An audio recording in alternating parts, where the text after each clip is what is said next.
having some issues with this before. Yeah, we didn't want to do it. All right. Okay, can you hear me now? Yeah. All right. So my name is Russ Wetmore.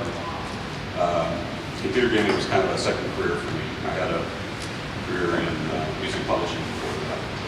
And that's one of the things that got me hooked on computer gaming. I was getting paid to arrange and compose, and computer gaming was video gaming. Programming was a lot like that. And you kind of got a lot of things going through your mind at once. You're doing a lot of assembly, a lot of trees, possibilities, branches of it, and stuff. Can't hear you. Can't hear you. Okay. There we go. I published my own TRS-80 software for about a year, and then at a trade show in Boston, I met Scott Adams, and he took me to dinner and convinced me that I needed to give up my thriving business to come work for him in Florida. What was your thriving business? My thriving business was TRS-80 operating system utilities. Okay. We sold 20. You gave that up. I gave that up. Of course, when I got to Florida, I wasn't hired for what I thought I was being hired for. What Scott had been talking to me all along was a kind of a marketing, I think my title was talent liaison. It was my job to actually talk to the people who had talent. And we were writing games for the company. Talent liaison. So eventually I kind of got fed up with it, and I convinced Scott I didn't have any money, so I couldn't buy an Atari system. In fact, the very first game that I wrote for the Atari was a basic game that he let me write in his store, his retail store, on the Atari when no one was around. On the 800? On the 8, well, actually this is 400, the first one. So I convinced Scott to forward me the money for the Atari. I spent, I think, 6 weeks writing Preppie, another 2 weeks trying to figure out how to get it on a floppy disk. And the rest is history. That's how I got started. It was in software, a whole bunch longer than that. I wrote games for about 2 years, maybe 2.5, and then from there I got hired by Apple. I had a real job. Worked for Apple for quite a few years. I worked for Nolan, Christian Nolan, for a while, doing plug-in video cards. Well, it was a television tuner card, which was kind of unheard of at the time. Everybody thought we were nuts. The typical question we got at trade shows was, why do I have to buy a $10,000 computer to get a postage stamp-sized video window in the corner of my screen? We try to convince, oh no, you're not seeing the future. Eventually you'll be able to see this full screen, and you'll be able to send images over the intranet, that weird network out there that everyone's just so fat about right now. You're going to have video conferencing, and everybody, yeah. So, one of Nolan's lesser efforts, no lesser effort, one of his not so better efforts. Since then, I worked with a variety of companies. I worked with Mark Lang from Microlin, from Infocom, on some video games for the Sony PlayStation. What games? Well, actually, 2. One of them that I had direct involvement in was,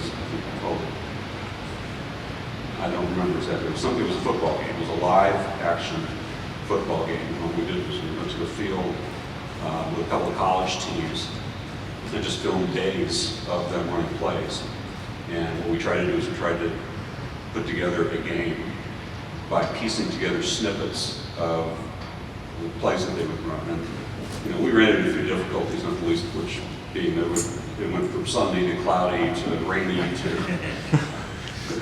we'd run a play and the guy would be bright sunshine, the guy would take the ball, suddenly he'd be muddied and covered with water. But, the other game that we did was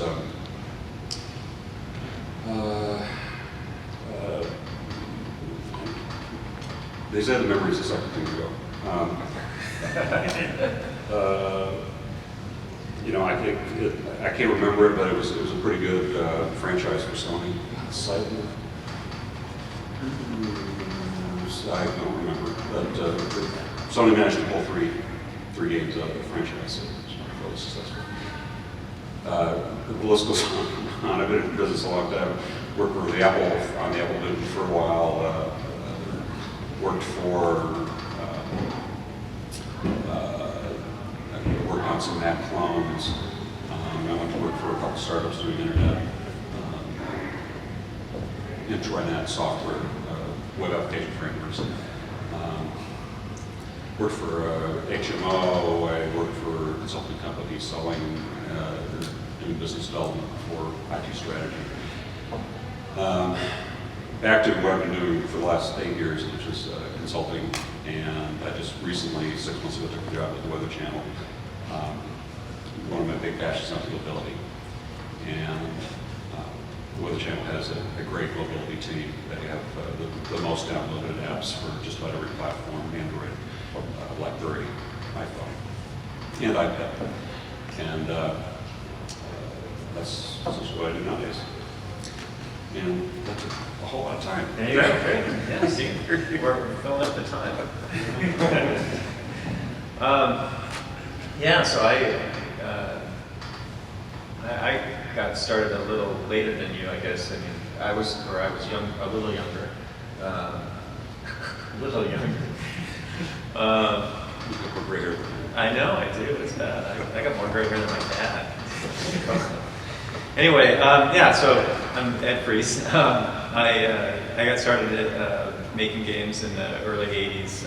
I kind of grew up around technology. My dad worked at Boeing, and he'd bring home programmable calculators, and I'd program them. And he and I built a hex keypad 6800 machine at one point. And I would write hand assembly and then assemble it into hex codes and type them in and stuff like that. Then I got an Atari 800 for Christmas one year when I was in high school, and I just that was just it for me. I just dove into that machine and tried to learn everything I could about it. And like a lot of people, started typing games in BASIC out of magazines, and then when they were too slow, started writing my own in BASIC and then in assembly. And I would just kind of clone stuff that I saw in the arcade. So I did a Space War clone. I was just going through some old stuff I saw where I had submitted it to Atari Program Exchange and had it rejected. Actually, and I remember it that way. I remember, it was rejected, but now when I went back and looked at this thing yesterday when I was going through this stuff, it just said, we want you to fix like these 5 things and resubmit it. But at the time, I remember being crushed.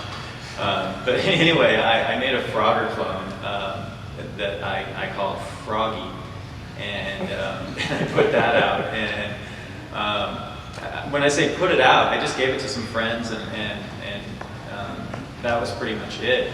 But it kind of made its way around the bulletin boards. There was no internet back then. And this little company in California called Romox saw this thing, and all it had on it said by Eddie Freeze. And they tracked me down. They somehow found the right Eddie Freeze in the country, and they showed up one day. These guys show up from California with this contract. They want me to make games for them. I'm just this high school kid, so I'm like, sure, great. I'll sign. Where do I sign? 5% royalty, no advance. It's like, great. Yeah, exactly. And later I would be in the other position, but. Anyway, so they were afraid we were going to get sued with Froggy, so they decided to give it this medieval theme, and I was supposed to replace the cars with jousting knights, and the idea was supposed to be the frog was trying to get across to kiss the princess to become the prince. So it was Princess and Frog in that game. It's funny that they were afraid we were going to get sued. They didn't ask me to change the frog part. So anyway, I did that game, about that time, then I'm going off to college. I graduated from high school in 1982 and went off to college to get my computer science degree. Then they asked me to do basically a Dig Dug clone called Anteater for the 800, so I did that. And then I did another game, which was kind of an original game called Sea Chase, where you're this little submarine and you go around collecting treasure. So anyway, and then, that was like 83 going into 84, the whole market just imploded. And I thought I was pretty much done with the game business. Ramonks went out of business like everybody else did. And I was in school getting my computer science degree. I was going to be a real programmer. And, I got a summer job working for this little company in my hometown called Microsoft. And they liked me, and so they hired me back when I graduated from college in '86, and I started to work on Excel. So 7 of us did the first version of Excel for Windows, and that was fun. And worked on Excel for 5 more years, became the lead programmer on that, and then I went over and ran Word for 5 years. And so I've been at the company for 10 years, and I've kind of been managing bigger and bigger groups of programmers. And the next step, but I was always programming, which I love to do. And the next step for me was to give up programming and do basically go to a pure management kind of role, right? And I'm like, wow, if I got to do that, I got to give up this thing I really love, programming. I want to do it. I'm going to try to find a really fun job because I'm going to give up this fun thing. So I look all over the company and I find this, the games group at the company. I'm like, oh, I used to be in games, 10 years ago. And they were doing Flight Simulator and not too much else. So anyway, I go to take over this group, and a couple of vice presidents demand to meet with me, and they say, one of them said that I was committing career suicide. That was what he told me. They were all meeting with me to tell me how stupid I was to take this job. Another one told me, why would you leave office, one of the most important parts of the company, to go work on something nobody cares about? So fortunately, I didn't take their advice. I went over, I took over this group and just started to grow it. It turned out to be a great thing that nobody cared about it, because then I could kind of do whatever I wanted and nobody cared, which was nice. As long as I didn't lose too much money, I kind of had free reign. And Flight Simulator was a big franchise for us. It was bringing in a fair amount of money every year, so I could just reinvest that and grow the business. And the next year we came out with Age of Empires. We came out with a bunch of bad games, but that was a good one. And so that really helped fund the growth of the group. So anyway, just long story short, just kind of grew the group up, more and more PC games. Then did the Xbox and did a bunch of all the Xbox stuff. I can talk more about any of that later. Anyway, that was all a lot of fun. I've been in the company almost 20 years. By 2004, I decided to retire and raise a family, and that's what I do now. And I'm still involved in the game business in a bunch of kind of peripheral ways. I help people run game companies or start game companies, things like that. But about 9 months ago, I was in Philadelphia speaking at a gaming conference, a little gaming conference, and a guy there recommended that I read this book, Racing the Beam, about the 2600. And I never knew anything about the 2600. I worked on the 800 back in the old days, but the 2600 was a whole another step backwards as far as capability. So anyway, I read the book, and it made me want to, it made me wonder, gosh, could I still write 6502 assembly? I haven't done it in 30 years. So I just started playing around. I found sites like Atari and went up, and there was a lot of great tools, great information about how to do it. And I just started making my own game, and I couldn't think of anything better to do, so I made a little Master Chief, and I started making him run around the screen, and I made a little enemy for him to shoot. And anyway, ran into a couple friends who encouraged me to keep going forward. Mike helped make some of the sprites for the game, which was very helpful. Anyway, and we released it today, so Halo 2600 here at the show. So that was a fun project. It was fun to know I can still write code. So.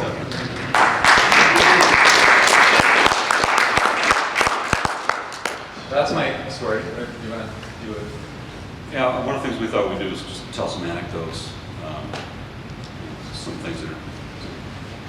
things that are not so obvious, maybe.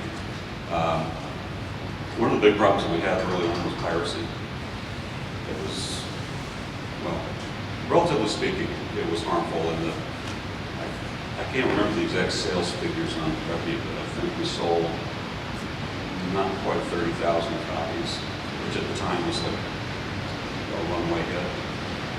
But we figured the numbers that we did, we thought maybe twice that amount had been pirated. So the very next game that I wrote was Sea Dragon, wrote the game in about 4 weeks, and then spent about 6 writing anti-piracy software to try to keep hackers out. And the game was published 2 weeks later, and I found out that the pirated software had been on a bulletin board for almost 2 weeks at that point. Wow. Well, just want to say we can't hear you in the back, and we're really interested in hearing you. Okay. I'm not a shouter, but I'll try to do better. I'm glad he's interested.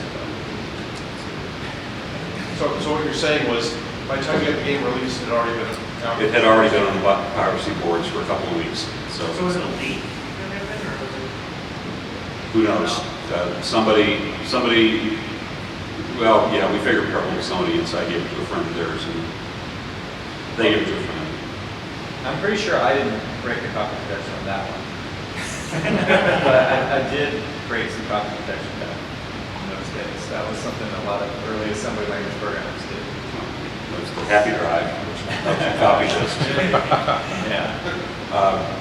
So I've always kind of had a love-hate relationship with piracy. I realize that on the one hand it's kind of a marketing tool. It gets the name out there, people know who it is, but eventually somebody's got to buy it, or there's no reason to spend your time doing it in the first place. Well, if you're doing it for a living.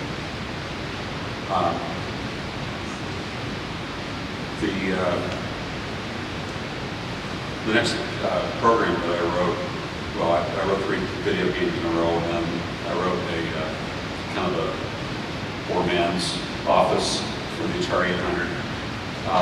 And one of the things that I consciously did from the start was to put no copy protection on it at all. And we were banking on the quality of the software itself carrying itself out. We hardly sold any copies at all. And everybody who did buy it bought it for the terminal program, which is pretty much freely downloadable on copies at the time. So, I guess the bottom line is I wasted an awful lot of cycles worrying about something that I couldn't do anything about.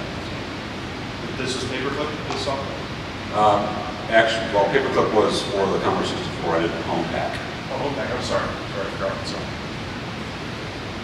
Yeah, I know, it's been funny to think about how different it was to do this game for the 2600 versus the 800 back in the old days. And I think one of the biggest differences is actually the internet and the availability of information. And I think back to, I had like maybe Day-Ray Atari and, a 6502 manual, and that was pretty much it. When I was writing stuff back then, I didn't have any other source code to look at. I remember showing up at college, and there was and just being stunned because there was this guy writing a game. He was writing in C, and he was like commenting his code, which is like for a game. It's like, why would you like waste those keystrokes typing comments? I was just a totally self-taught programmer, and I would almost never put comments in because it would be like 4 or 8K just a raw assembly because I wrote it, so I know what it means. Nobody else would have to see it. But just these days I just think it's so much easier because there's people out there. You can post questions on forums. You can look through old source code and you can say, oh, that's how you do that. I wanted to do just something dumb on 6502 or on Halo 2600 for I had the walls killing you. My playtesters kept getting mad that the walls would kill you. And I thought it made the game harder, which I liked, but the walls will still kill you if you switch to the difficulty switch. But anyway, I was like, well, what's the best way to do like to not have the walls kill you. And I just went and looked at Adventure Source. It's like, oh, duh, that's an obvious way to do it, you know?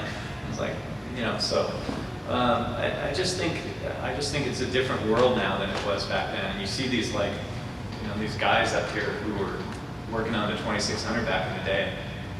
Their job was just so much harder than it is for somebody to write a 2600 game now. I'll tell you a quick story about Xbox, and then you got another story, I bet. Yeah, okay.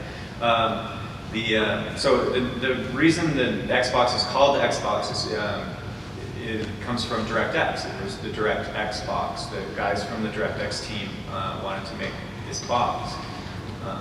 So it's called the DirectX box, and then we shortened it to Xbox. And marketing hated it. They hated the name. They wanted to come up with their own names, you know, like there's like Genesis and all these cool sounding like marketing names. And so they came up with this long list of names, none of which I can remember. But they always put Xbox in as a test. And then they go out and they do these focus groups. And every time Xbox won the test, it just drove them crazy. And then they come up with a whole bunch of new names and go do another test. And finally they had to give up and, you know, give in and keep the name Xbox. But it was definitely not the original intention of all of that. So.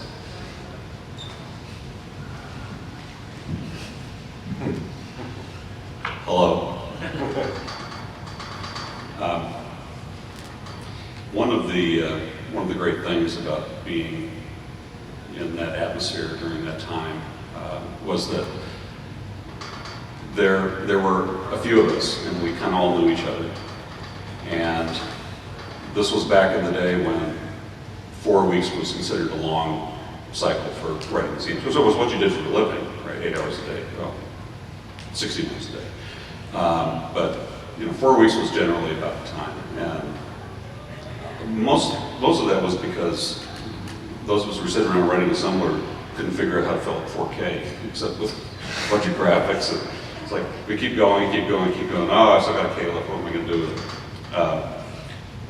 Now see, contrary to at work, I actually commented my handwritten assembler instructions because I learned better later. I think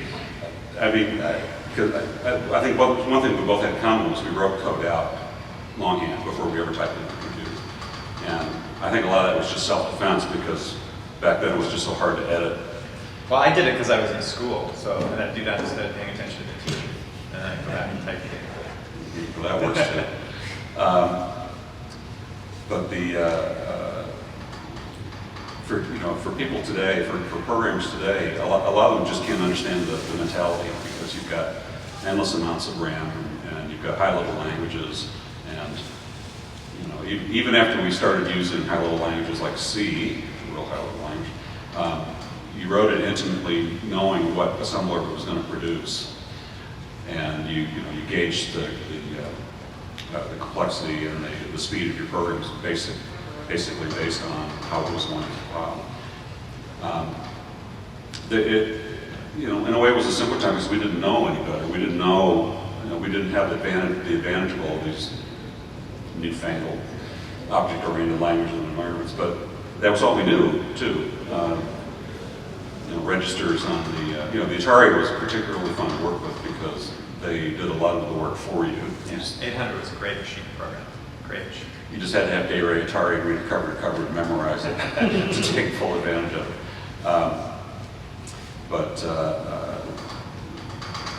Some of the people that I worked with in that day or so, I'm still in touch with Scott Adams, who left the industry a long, long time ago.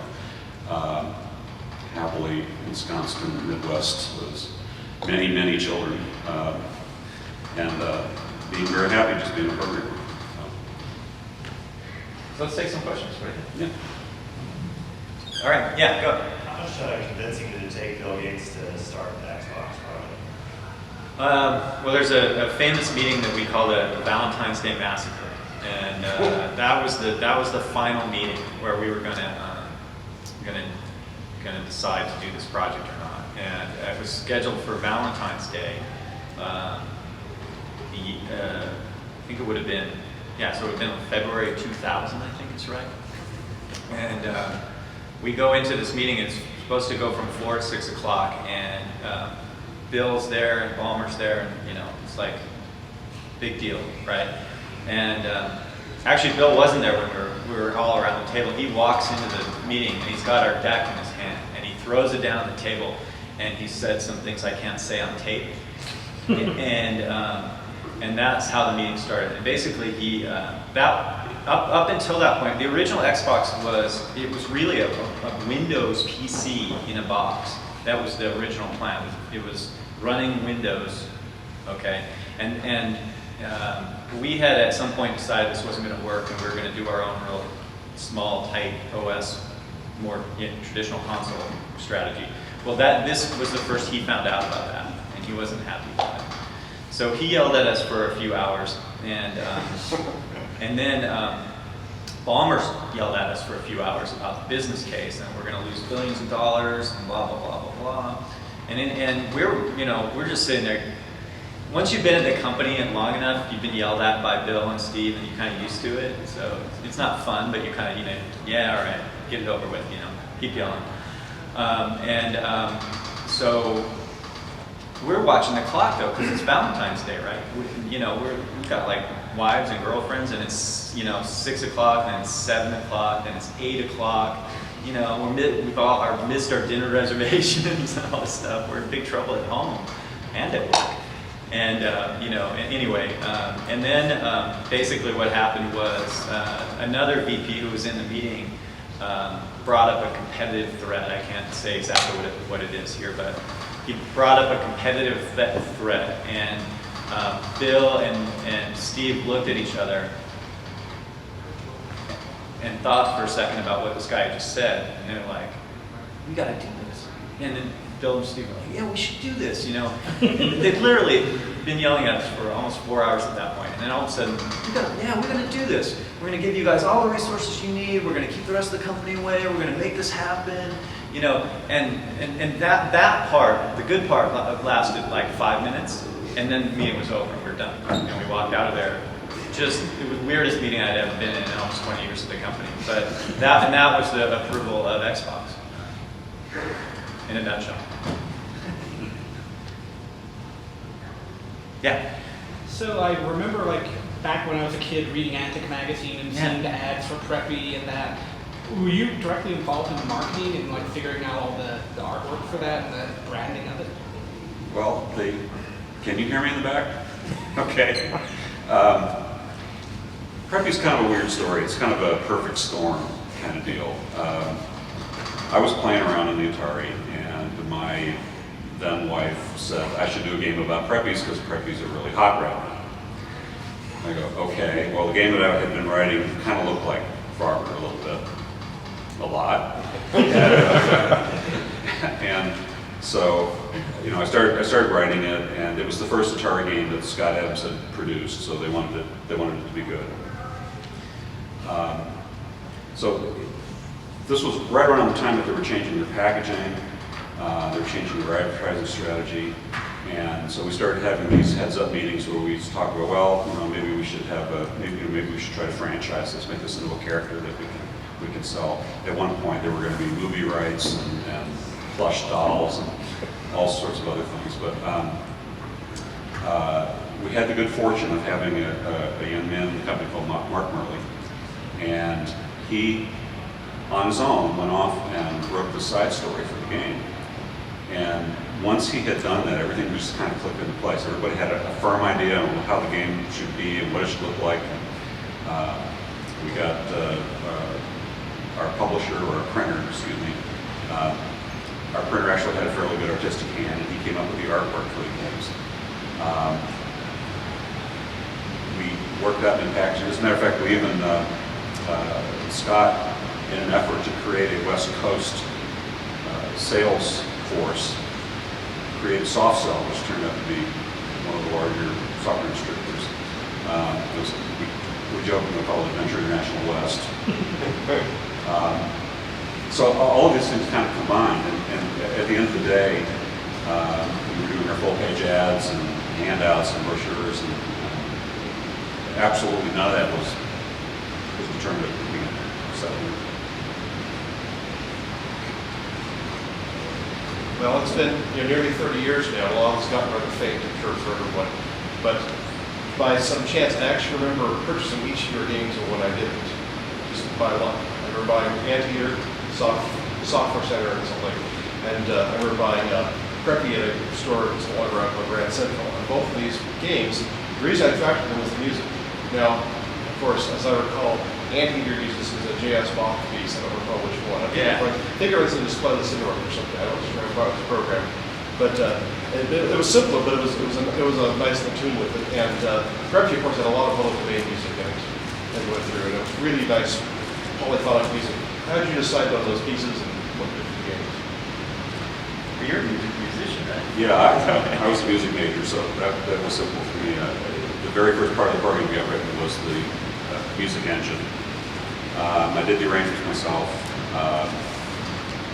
We were trying to find Preppie-ish songs, and the inspiration was, songs that, at the country club, you'd get drunk and put your arms around each other and sing these old-time songs. And, I've been cursed by many people who say that they can't sleep at night because the songs keep playing over and over in their head 20 years, 30 years later. I'm still strolling in the park one day.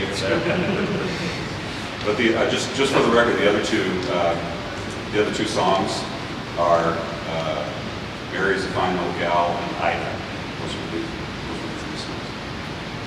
For me, I'm definitely a programmer, not a musician, not an artist.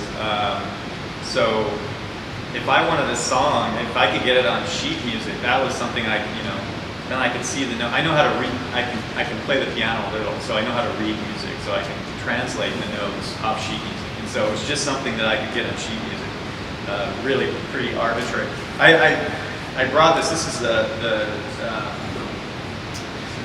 book. This was like when I was making the game. It's got my little drawings and that converting the pictures to hex and things like that. But I was looking through this before I came down here, and there's some pages in it that are just long strings of numbers, and like this. And I was looking at this, going, "What are these? What are these long strings of numbers?" And I didn't comment anything, so of course there's nothing here. But then I realized what that is. That's the song right there. So that's your song. Those are the notes translated into into what I needed to make Did you sure. recall? Did you use a Display the Syndrome for the music? I don't recall, but that would have made sense. The vertical, it was probably done in the vertical blank interrupt. Yeah. Yeah. This by the way this is what I would get from the publisher. So they sent me this, and it's what they wanted the game to be. So there's a drawing, and then there's a description of the game, and then I would take this and try to make the game kind of like that. We simply they just said make it like Dig Dug, but different. Yeah, it would be similar. It would be better too if they did it this way. More like the screen, but anyway. You can look at us after if you want. Yeah. That was going to be my question, if we could get a proposal on that. Sure. I just wondered if you could talk a bit more about what it was like working at Convention International back what kind of company it was. It was, well, I probably say this about every place I've ever worked. It was a weird place to work. Scott and his wife Alexis were characters, to say the least. Scott had some very interesting ideas about games and software development. We started down the path of several really, what would have been really interesting games. One of the games that we played 24 hours a day for a while in the offices was Wizardry.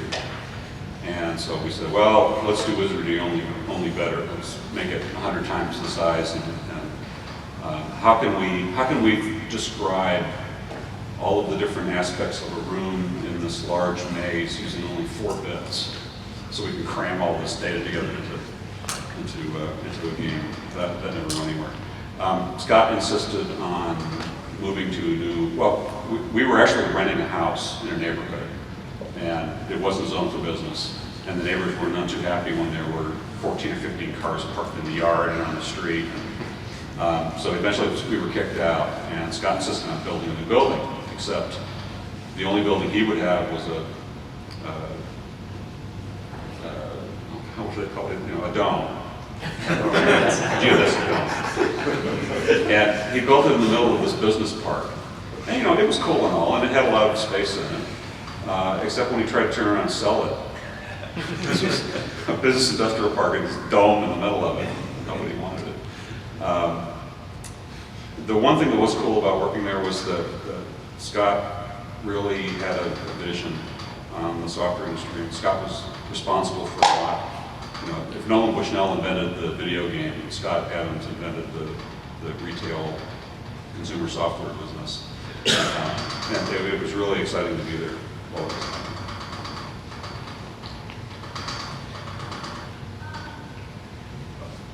Richard Adams led the way around Scott Adams' retail software business. I'm sorry? Richard Adams with the Happy Drive led the way around Scott Adams. Well, we got 5 minutes left, so we could take one more question if there is one, or we could just end now. Yeah, go I was ahead. wondering if you ever heard about any kind of mobility video game from Microsoft. I know they were looking at Xbox at the time and you were involved with that, but was there like a Game Boy or like a handheld kind of mobile device that was looked into? Yeah, it's kind of Microsoft. You know, there's always like ideas coming around and around, and I mean, there had been several console ideas before Xbox came up that I hadn't gotten behind. I didn't support it, and I ran the games publishing part of the company, so they kind of needed my support. And there were some handheld ones, but none of them ever ended. None of them were ever very serious. Yeah, that I remember. Not very exciting. All right, any more questions? All right, we're done. Thanks, guys.